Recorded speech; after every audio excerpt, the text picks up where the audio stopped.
Not throw plastic. అర్థమైంది ఎవరికైనా ఏమైనా కొంచెమైనా?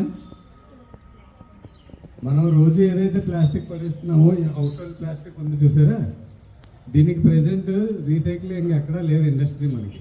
సో కాకినాడలో మనకి డంప్ యార్డ్స్ ల్యాండ్ ఫిల్స్ నిండిపోతున్నాయి. ఇప్పుడు ఏం చేస్తున్నారంటే అవి నిండిపోవడం వల్ల తీసుకొచ్చి బీచ్లో తగలెట్టేస్తున్నారు అవన్నీ కూడా. సో మనం అట్లీస్ట్ పడేయడం కనుక ఆపేమనుకోండి, నెలకు ఒకసారి పడేయడం కనుక అలవాటు చేసుకోగలిగితే కలెక్టివ్గా దీన్ని రీసైకిల్ ఇండస్ట్రీకి ఈజీగా పంపించగలుగుతాం. మీరు తినే chocolate rappers, biscuit rappers, ice cream cone rappers ఇవన్నీ కూడా మనకి రీసైకిల్ అయ్యే అవకాశాలు ఉన్నాయి. కానీ ఈ కండిషన్లో రీసైకిల్ ఇండస్ట్రీకి వెళ్తేనే వీటిని రీసైకిల్ చేయగలం.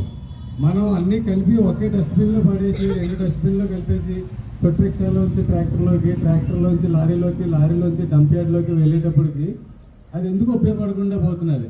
మీరు అందరూ చాక్లెట్లు తింటారు, బిస్కెట్లు తింటారు కదా, ర్యాపర్ ఎక్కడా పడేద్దు. మీ బ్యాగ్లో పెట్టుకొని ఇంటికి తీసుకెళ్ళి ఇంట్లో కవర్లో పెట్టేసి ఉంచండి. ఒక 1 మంత్ పాటు అట్లీస్ట్ 1,00,000 మంది పిల్లలైనా ఇది కనుక చేయగలిగితే మన ఊరిని మనమే శుభ్రం చేసుకునే వాళ్ళం అవుతాం.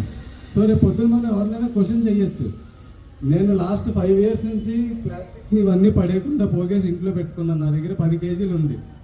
నేను ఇప్పుడు ఎవరినైనా వెళ్ళి అడగగలను. నా బాధ్యతగా, నా దేశ రక్షణ బాధ్యతగా, నా ఊరు బాధ్యతగా, నా గ్రామం బాధ్యతగా నేను 5 సంవత్సరాలు చెత్త పడేయకుండా, ఇది రీసైకిల్ ఇండస్ట్రీ లేదు మనకి, పడేయకుండా నేను దాచించాను.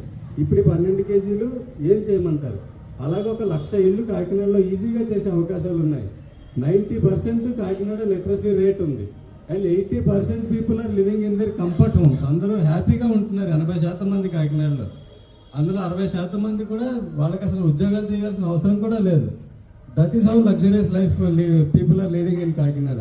సో దయచేసి అందరూ మీ వంతు సహకారంగా మీరే చూడండి, మీ కాలేజ్, మీ స్కూల్ చుట్టూరా ఎంత ఉంటుందో.